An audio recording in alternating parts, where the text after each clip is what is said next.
Captaincy task కోసం ఇంత రచ్చ జరుగుతుందనైతే అస్సలు ఎక్స్‌పెక్ట్ జేయలే. ఎందుకంటే ఈ వారం ఫ్యామిలీ వీక్‌గా ఉండి, ఫ్యామిలీ మెంబర్స్ అందరూ వచ్చిపోతూ, అందరూ కలిసిమెలిసి ఉంటూ, ఎలాంటి డిస్టర్బెన్స్ లేకుండా అలా సాఫీగా సాగింది.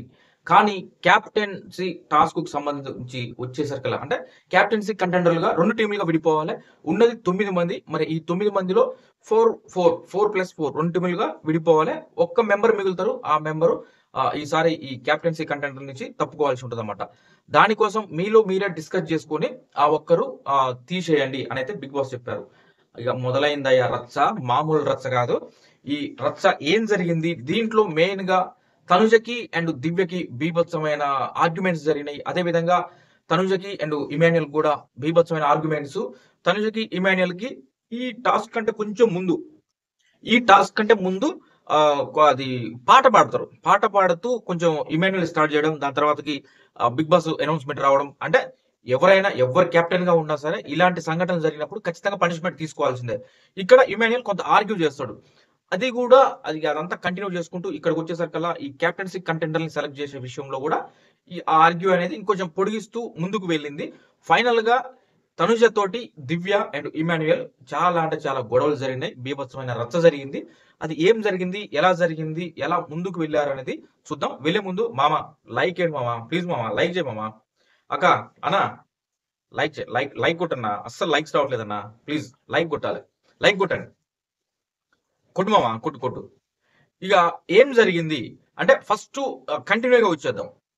జనరల్‌గా మన సుమన్ శెట్టి గారి యానివర్సరీ అని చెప్పేసి ఇమాన్యుయల్ పాట పాడతాడు. పాట పాడతాడు. దాన్ని అందుకొని అందరూ కోరస్‌గా అందుకొని అక్కడ ఉన్నటువంటి మిగతా వాళ్ళు కూడా కోరస్ రీతు గావచ్చు, బర్ని గారు గావచ్చు, సుమన్ గారు గావచ్చు, డేమన్ గావచ్చు వీళ్ళందరూ కూడా కోరస్ అందుకొని పాడతారనమాట. అది తనుజ వినేసి వస్తది. బిగ్ బాస్ అనౌన్స్‌మెంట్ వస్తది. వచ్చిన తర్వాత తనుజ వస్తది. కాకపోతే బిగ్ బాస్ ఎప్పుడు చెప్పడు. పేరు చెప్పడు. పలానా వాళ్ళని చెప్పడు. అలానే వచ్చినప్పుడు తనుజ వచ్చేసి, "అరే ఇమాన్యుయల్ నీ వాయిస్ నాకు వినపడింది. నువ్వు పాట పాడినావు. నువ్వు పనిష్మెంట్ తీసుకోవాల్సిందే" అని చెప్పేస్తే, "లేదు అట్లెట్లిస్తావు? నాకెట్లిస్తావు? నా ఒక్కడికే ఎట్లిస్తావు నువ్వు పనిష్మెంట్" అంటాడు. "నాకు నీ వాయిసే వినపడదురా. నువ్వే స్టార్ట్ చేసినావు కదా! నేను దూరంగా ఉన్నా. నాకు నీదే వినపడ్డది. కాబట్టి నీకిస్తా" అని చెప్తది. "లేదు లేదు నాకు ఒక్కడికి ఎట్లిస్తావు నువ్వు? పనిష్మెంట్ ఎట్లిస్తావు" అని బాగా ఆర్గ్యూ. నువ్వు నా ఒక్కడికే పనిష్మెంట్ ఇస్తే మాత్రం తీవ్రమైన పరిణామాలు ఎదుర్కొంటావు నువ్వు తర్వాతకి. నువ్వు కావాలనే నన్ను ఇలా చేస్తున్నావు అనే విధంగా అయితే గట్టిగా అరుస్తాడు. అప్పుడు తనుజ కూడా ఉంటది. "అరే ఎందుకురా? నువ్వు కూడా ఇంతకుముందు మేము పడుకున్నప్పుడు నువ్వు కూడా వచ్చేసి మిర్చి తినిపించినావు మా చేత. అప్పుడు నువ్వు చేయలేదా? నువ్వు కెప్టెన్‌గా ఉన్నప్పుడు బిగ్ బాస్ నుంచి సౌండ్ వస్తే అంటే బిగ్ బాస్ చెప్తాడు కదా! చెప్పినప్పుడు నువ్వు కెప్టెన్‌గా ఉన్నప్పుడైతే నువ్వు అవన్నీ పనిష్మెంట్‌లు ఇస్తావు. ఇప్పుడు నేను కెప్టెన్‌గా ఉన్నప్పుడు మీకు పనిష్మెంట్‌లు ఇవ్వకూడదా?" అంటూ అయితే ఆర్గ్యుమెంట్ చాలా ఎక్కువనే జరుగుతది. అంటే నువ్వు కెప్టెన్‌గా ఉన్నప్పుడు నువ్వు ఇస్తే పనిష్మెంట్స్ మేము తీసుకోవాలి. నేను కెప్టెన్‌గా ఉన్నప్పుడు నువ్వు తప్పు చేసినా సరే మేము పనిష్మెంట్స్ ఇస్తే నువ్వు తీసుకోవా అనేసి అంటే, "లేదు వాళ్ళు కూడా అరిసిర్రు. వాళ్ళని కూడా ఇచ్చేయి" అంటాడు. "నాకు నీ వాయిస్ వినపడ్డదిరా. నీకు ఇస్తా పనిష్మెంట్. తర్వాతకి ఏదైనా కాన్సిక్వెన్స్ ఉంటే నేను దాన్ని తీసుకుంటా కదా!" అనే విధంగా తనుజ అంటది. కానీ అది అట్లనే ప్రొలాంగ్ అవుతూ ఉంటది. తర్వాతకి "ఏ పో నీ అమ్మ సారీ పో నువ్వు తీసుకుంటే తీసుకో లేకపోతే లేదు. నువ్వైతే ఒకలాగా యువతలోనైతే ఒకలాగా చేస్తావు" అనేసి వెళ్ళిపోతదనమాట. దాని తర్వాతకి "పనిష్మెంట్ ఇవ్వు నేను వద్దంటంలే గదా! నాకు పనిష్మెంట్ ఇయ్యి" అంటాడు. తర్వాతకి తను వెళ్లి బయట కూర్చుంటది. దాని తర్వాతకి ఆ రకంగా అట్లా కంటిన్యూ అయితుందనమాట. అంటే ఎలా అంటే మీరు కెప్టెన్‌గా ఉన్నప్పుడు పనిష్మెంట్ ఇస్తే మేము తీసుకోవాలి గానీ, మేము కెప్టెన్‌గా ఉన్నప్పుడు పనిష్మెంట్ ఇస్తే మీరు తీసుకోరు అనే విధంగా మళ్ళీ ఎదురు క్వెషన్‌లు, ప్రశ్నలు ఇయన్నీ ఉంటాయి.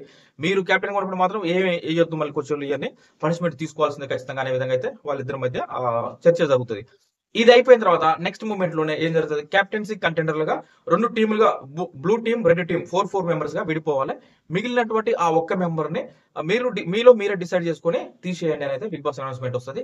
ఇక ఇప్పుడు మొదలైతది. అందరూ వచ్చేసి ఆ లివింగ్ రూమ్‌లో సోఫాలో కూర్చుంటారు. అక్కడ కూర్చొని ఎవరు ఎళ్ళిపోవాలి ఏందని డిస్కస్ చేసే క్రమంలో అప్పుడు దివ్య ఇనిషియేట్ తీసుకొని తనొస్తది ముందుకి. తను ముందుకొచ్చేసి నేను నాకనిపించింది నా దగ్గర ఉన్నటువంటి పాయింట్స్ అయితే నేను చెప్తున్నా అనేసి దివ్య స్టార్ట్ చేస్తది. ఆమె స్టార్ట్ చేస్తూ చెప్పేదేందంటే, ఇప్పటికి వరుసగా 2 వారాలు కంటిన్యూగా ఇమ్యూనిటీ పొందింది.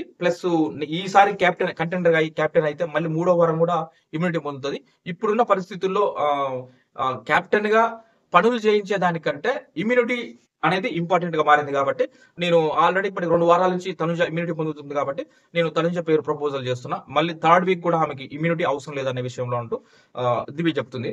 అప్పుడు తనుజ తను డిపెండ్ చేసుకునేది ఏందంటే, అంటే నాకేం ఊరికనే తీసుకొచ్చి నా చేతిలో పెట్టలేదు కదరా! నేను టాస్క్‌లు ఆడి, గేమ్‌లు ఆడి నా నా నేను ఇవ్వాల్సినటువంటి పెర్ఫార్మన్స్ ఇచ్చి అంతా చేసుకుంటూ వస్తేనే కదా!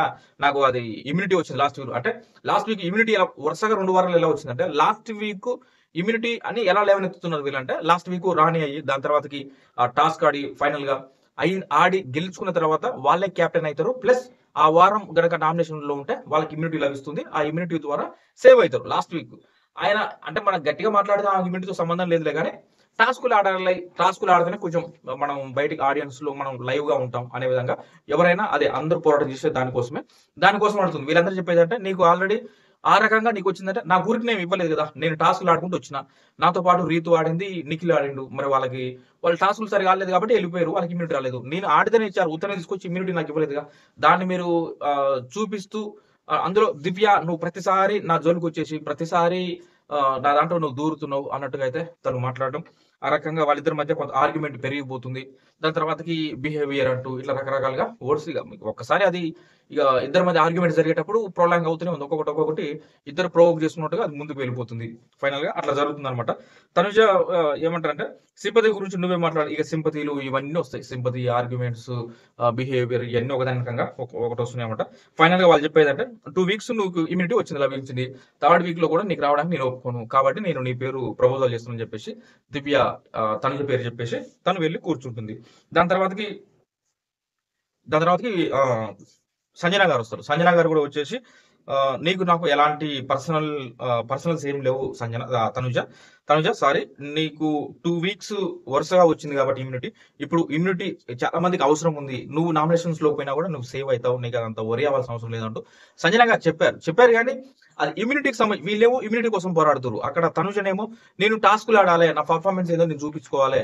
అంటే నేను ఇక్కడికొచ్చేసి ఎవరు ఆడగలిగితే వాళ్ళే గదా ఇంపార్టెంటు. ఆ పరంగా తను చెప్తుందన్నమాట. నాకు టాస్క్‌లు ఆడాలిరా నాయన ఇమ్యూనిటీ అనేది గాదు. ఏమో మీరు ఇమ్యూనిటీ అవసరం లేదంటుర్రు. ఎందుకు అవసరం ఉండదు? ఎవరికైనా అవసరమే అది. టాస్కులు మీరు ఆడండి. నేను మళ్ళీ డిపెండ్ చేసుకున్నట్టు డిపెండ్ చేసుకోలేకపోతేనేమో మాట్లాడలేదంటారు. అన్ని మీరే అంటారు అనే విధంగా తనుజ అంటుంది. దాని తర్వాతకి ఇక అక్కడి నుంచి మిగతా వాళ్ళు గూడా చెప్పాలి. మిగతా వాళ్ళు గూడా వచ్చేసి వాళ్ళ ఒపీనియన్ చెప్పాలి గానీ అందరూ ఒక్కొక్కళ్ళు జరుపుకొని ఎళ్ళిపోతారు. అది నాకెందుకో మిగతా వాళ్ళ విషయంలో అయితే కరెక్ట్‌గా అనిపియలే. ఈడ దివ్య ఆమె పాయింట్స్ ఆమె చెప్పింది. సంజన గారు వచ్చి ఆమె పాయింట్స్ ఆమె చెప్పింది. వాళ్ళు చెప్పిన పాయింట్స్‌కి తనుజ ఆర్గ్యుమెంట్ చేసుకుంది. ఆమె డిపెండ్ చేసుకుంది. మిగతా వాళ్ళు గూడా కంటిన్యూ చేస్తే బాగుండేది గానీ వెళ్ళిపోతారు ఆడ నుంచి. దాని తర్వాతకి భరణి గారు, సుమన్ ఇద్దరు పక్కకెళ్ళి మాట్లాడుకుంటారంటే ఎవరి జెన్యూటీ వాళ్ళది సుమన్. ఎవరి గేమ్ వాళ్ళు ఆడాలి. ఈ మళ్ళీ కెప్టెన్ అయితే 13థ్ వీక్ వరకు అంటే 13థ్ వీక్ వరకు ఇమ్యూనిటీ వచ్చినట్టే కదా! అంటే ఈసారి గూడా తనుజ కెప్టెన్ అయితే 12థ్ వీక్ గూడా 12థ్ వీక్ ఎట్లాగా అంటే ఈ వీక్ నామినేషన్ లేదు కాబట్టి 12థ్ వీక్‌లో ఉంటది. 12థ్ వీక్‌కి కెప్టెన్ అయింది కాబట్టి 13థ్ వీక్ గూడా ఉంటుంది. 13థ్ వీక్ ఉందంటే ఆటోమేటిక్‌గా 14థ్ వీక్‌లోకి ఎంటర్ అవుతది అని లెక్కలేసుకుంటారనమాట. అంటే కొంచెం అంటే మనం అట్లా అనకూడదులే గానీ కొంచెం తక్కువ ఓటింగ్ ఉంది. డేంజర్‌లో ఉంటాం. మనం ఎలిమినేట్ అయిపోతామేమో అనుకునే వాళ్ళకి ఖచ్చితంగా ఇమ్యూనిటీ కోసం వాళ్ళు పోరాడతారు. అదే జరుగుతుందక్కడ. ఎలిమినేషన్‌లో ఎవరైతే ఉంటాము అని అనుకుంటున్నారో వాళ్ళే గట్టిగా వాదించడం గానీ ఏదైనా ఇగ తప్పదదిగ. టాప్ 5లో నన్నా అడుగు పెట్టాలిరా అనేది ఎవరి కోరికైనా ఉంటది. ఎట్లా ఉన్నా ఇప్పుడున్నటువంటి 9 మందిలో ఈ వారం ఒకరు వెళ్ళిపోతారు. దాని తర్వాత ఫర్దర్ ఇంకొక ముగ్గురు వెళ్ళిపోవాల్సిందే. మిగిలేది 5గురు.